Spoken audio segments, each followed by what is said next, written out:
Movies and TV paint surfing as a laid-back, meditative hangout, a world of easygoing, Hakuna Matata vibes. So give me some fin. Noggin. Dude. Surfing's not a sport, it's a way of life, no hobby. It's a way of looking at that wave and saying, hey bud, let's party. But talk to some that are in the scene, and you may hear a different story.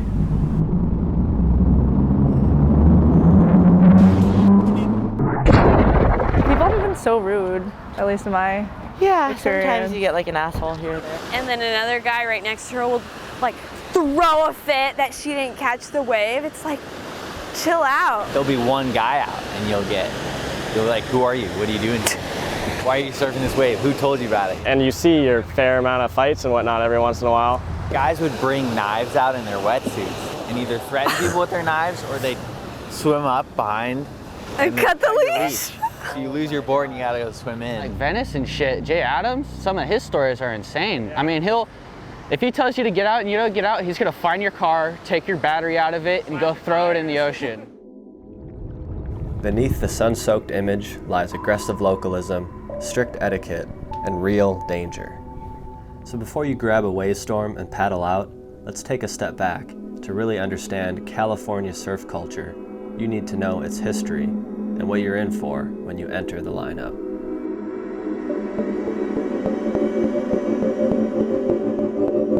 Surfing made its way to California in 1885, when 3 Hawaiian princes attending military school in the US spotted the waves in Santa Cruz.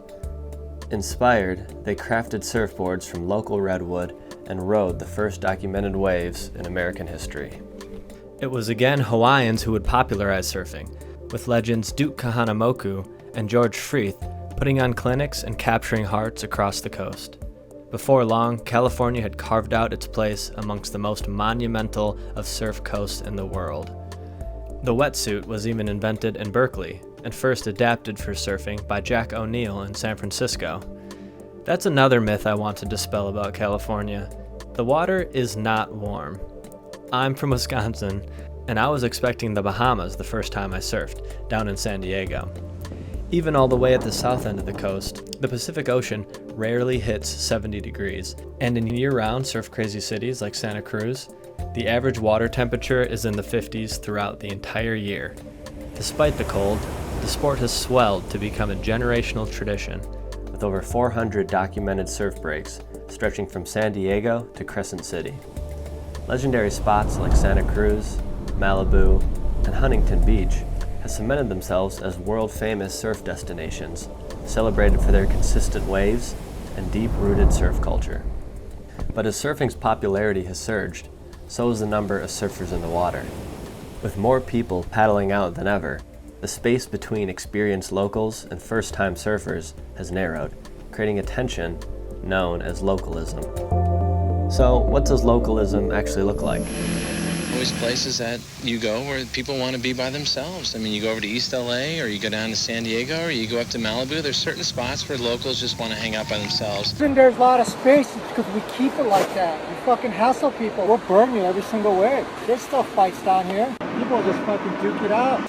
Get beat up, people get harassed, they get their tires slashed, people break into your car. Localism is your home spot where you grew up surfing. If a lot of people are coming there to your place, locals will regulate the spots, meaning they're gonna like take waves from people, they're gonna drop in on people, keeping order in the lineup. Otherwise, things become like a Malibu. The places that aren't really regulated become very, very populated with no order. Like everyone's just going on the same wave. Like that is it.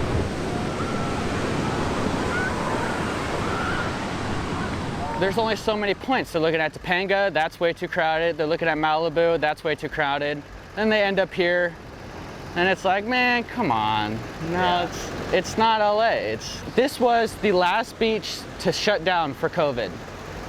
So every surfer, all of LA was shut down, every beach was shut down to here. And everyone started surfing here, and they never left. Because I'm like, oh yeah, I don't want people surfing here, but if you go down the road, someone's not gonna want you surfing there. If you go down the road, someone's not gonna want you surfing there either. I'm out. If it's good, there's gonna be someone there that grew up there that's not gonna want you surfing there either. Localism serves as a built-in deterrent, keeping overcrowding in check by making newcomers think twice before taking too many waves, or even paddling out at all. But to really understand localism in surfing, we need to look at one Los Angeles town where the battle between locals and outsiders has played out for decades. There's an unwritten rule: if you don't live here, you don't surf here. Lunada Beach is a public beach, but according to some surfers, some locals here treat it as their beach and theirs alone. The locals have been accused of physically and verbally abusing outsiders. You guys just trash us, man. Throw rocks at us, that's down the cliffs. Slice tires, break windows. Steal our stuff out of our cars, man. Come on, man. They're man enough to carry their board down the 300-foot cliff and get out in the big swells and surf, then let them surf. And if they're not?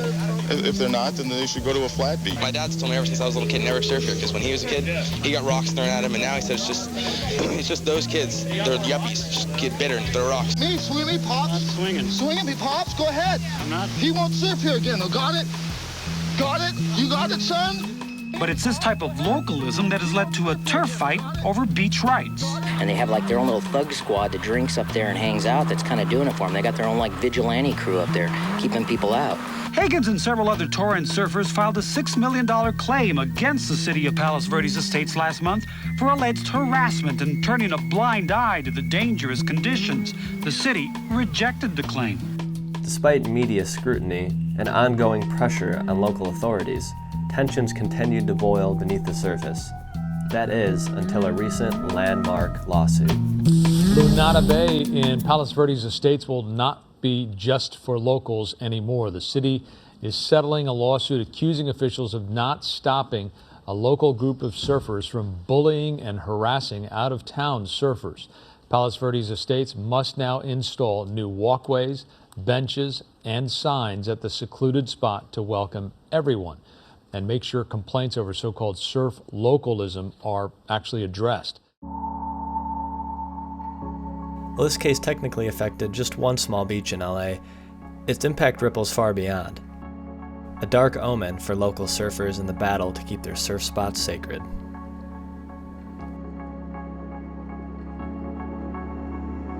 If you didn't grow up in it, just don't go try to learn it. It's not something that's easy to learn. We don't need that many people out here. There's plenty. We got plenty of people. It's a lifestyle. It's not a trend. It's not exactly like, oh yeah, fuck everyone out here. You're good at surfing, you're ripping, you're tearing it up, cool. More than half of the people who come here now have no clue. They have no idea what etiquette is. They don't know how to stand up. They don't know how to balance. They have nothing. They just come out here and get in the way just cause. Yeah, there's definitely a lot of competition because there's only a certain amount of waves that are going to come every day, and it's like you really just wait for the set waves that come. Like there's like 3 or 4 of them, and there's all these people out here, and then there's like 3 or 4 good waves that everyone wants. Yeah. So it's like a competition to get the best waves, like the 3 or 4 good waves that come every 5-10 minutes or whatever. And that also adds to like people getting aggressive and whatnot. Yeah, but luckily with like most of these people, if you know how to surf, I mean, you just dodge them. Yeah, it's like, it was just white noise, so it's just like whatever. And then other times, I don't know, you can get in people's way. When it's big, then you really got to be careful because someone can get killed, honestly. A board hitting their head or whatever, you get messed up. Surfing has a steep learning curve, and on any given day, you'll find first-time beginners and lifelong surfers sharing the same waves. This creates a massive gap in skill and awareness, one that can lead to frustration, conflict, and even danger. That's where surf etiquette comes in, a set of unspoken do's and don'ts that can't be learned in a book or video, but only by paddling out and experiencing it firsthand. Surfing is a really, really hard sport to learn how to surf, so most people, they don't really stick with it. Like they'll just go out like once or twice and then they get beat up and then they're just like whatever, and they're like, it's too tiring, it's exhausting. If you weren't like in the water as a baby doing it, you're probably not going to get good at surfing. Surfing is one of the hardest sports to learn. It's not football. You got to be doing it since you're a little kid or you're never going to get good at it.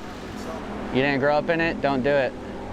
Yeah, it's been difficult. I feel like surfing is teaching me patience, and I'm not a patient person, so Yeah. that's its purpose in my life.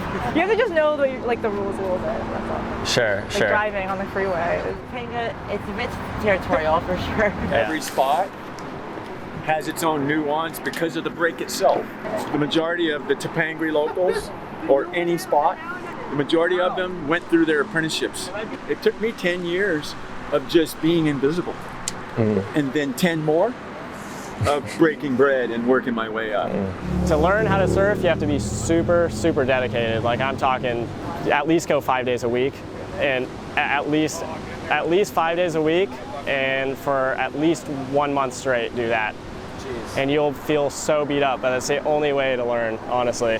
It's a lot on the body, and there's a lot of knowledge on like reading waves and whatnot, and it's not a natural environment for us to be in, just navigating the ocean or whatever. And so if you're new to it, you get beat the hell up. Not emphasis on position, it's emphasis on who.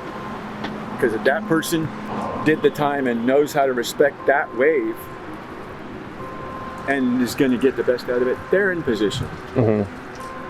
So not just because who's deeper, it's who's deeper. It might not be deeper, it might be a little further over the shoulder. That person who did the time knows how to get the best out of the wave. And to me, that takes over precedence. Everybody else can work their way up. It isn't like a free sport that everybody just gets it all equal. I go somewhere else, I don't even catch a wave until somebody says, hey, get a wave. But just last week, I went somewhere up north, did that. My buddy and I were alone catching waves. Somebody I didn't know paddled out. We stopped catching waves until he said, get one. So a real level of sort of respect, patience out there. It's not just about, it's not just about taking waves. It's not consumption. At the end of the day, surf etiquette really all boils down to one thing. Just don't get in other people's way. On paper, this sounds easy enough, but when you're out in the water and a big set comes through, beginners are usually just trying to keep their head above water, rather than thinking about who's in the best positioning from the peak. Truth is, even the best surfers make mistakes. If you drop in on someone's wave, they get pissed. I don't do that a lot, but it happens by mistake. Sometimes the sun's just like wicked in the afternoon and you just can't see anything. I've cut people off for sure, usually not knowing. No, I've experienced near collisions. Yeah, I feel like that always happens. Yeah, that's true, but like with we each have other, near collisions yeah. almost, like all the time. Locals are the first ones to tell you when you've made a mistake, and through this tough love come lessons you don't forget. Now, with localism fading, there may be a level of chill that is arising that's more beginner-friendly. A shift in priority from strict etiquette to learning to share the more and more crowded waves. The crowd's really mellowed out since I was a kid. It's gotten less and less aggressive, I think. Well, most definitely. Wait, you don't think so? You don't think so? I mean, there's a shit ton of people, more people than ever. You know, if you're good at surfing, you go to the point, but now it's just a clusterfuck of dumbasses up there. Before cameras, you just got your ass whooped, but now no one's gonna do that anymore. Now you're like, yeah, you're gonna go out to the point and you're gonna fuck around with all the locals, but we can't really do anything anymore. We can yell at you, we can try to get you out, but what are we really gonna do, you know? Unless you know someone who really wants to go to jail, you know? But as the sport continues to grow, and the California coast remains the same size, locals and newbies are at an impasse. So what does the future of California surfing look like? There is one interesting development on the horizon. Wave pools are popping up all over the map. According to Wave Pool Mag, there are currently 42 wave pools in various stages of planning and construction across the US, with locations in states like Virginia, Florida, Texas, and Arizona. With about 3 million surfers in the country, that means there are roughly 71,428 surfers per pool. So a little tight. Not to mention, they are incredibly expensive, with pricing anywhere from $40 to $200 plus an hour. So, not exactly beginner friendly. We're still a long way off from them providing any real relief for overcrowded beaches. Still, when you see some of these incredible looking high-tech surf pools, it could be that it's only a matter of time before they become as common and accessible as amusement parks, or even public pools, especially in areas that have heavy surf interest, but less than great ocean conditions. Think Northern California, or anywhere on the East Coast, or anywhere else in the country for that matter. Perhaps wave pools could even become a part of the evolution of surfing, with landlocked surfers preferring their man-made waves and even competing in their own categories, similar to how gym climbers differ from rock climbers. Maybe they'll help ease the crowd at the beaches, or maybe they'll just keep fueling surfing's ever-growing popularity. Who knows, but what we do know is the culture of the California coast is changing whether we like it or not. Surfing, like many other nature-focused sports, is facing its inevitable reckoning with technology and mainstream awareness. A double-edged sword that's both a blessing and a curse in our time. From one point of view, overcrowding and chaos has overtaken some of the most sacred breaks on the West Coast. But from the other, great waves are more accessible and welcoming than ever. So then, what is the right approach to joining the California surf community? I had my dad always surfed, but if you don't have like a group of people that you know that are good surfers, it'll be even harder. Like if you're just bringing your friend and you're just trying to learn with your friend at the same time, it's gonna be really tough. There's just so much to learn. I think you just need someone that's really good at surfing to take you. Yeah, super knowledgeable. I think take a lesson. Yeah. With someone who knows surf etiquette and help you out. They just tell you. I always recommend just stay on the shoulder. I just tell people stay on the shoulder. Yeah. Wait for one to swing wide. It has to be something that you 100% want to do. Yeah. Otherwise, if you're even like 80%, it's not going to work out. Yeah. It's like such a rush. It's addicting. And like finally seeing progress over time is also addicting. Also just being out in the water is always so nice. It's like dolphins. Yeah, and we a see sea of dolphins. sea. That's also always the best part. Yeah. It's like, it never gets old, the dolphins like swimming with you. We saw a seal today. Maybe the chill aloha surf vibes that many imagine of California never really existed and were only lasting images of ancient myth. Maybe surfing will evolve for the better once localism is squashed entirely, or maybe localism is a necessary immune response for an unsafe and unruly surfing community. Maybe it's all just going to shit. Only time will tell. For now, the best we can do is get in the water, be respectful, and when the waves start rolling in, say, "Hey bud, let's party!" What do you think about the current state of surfing in California? Will wave pools be the future of surfing or just another trend? And if you're a beginner, what are you worried about in starting your surfing journey? Drop your thoughts in the comments below.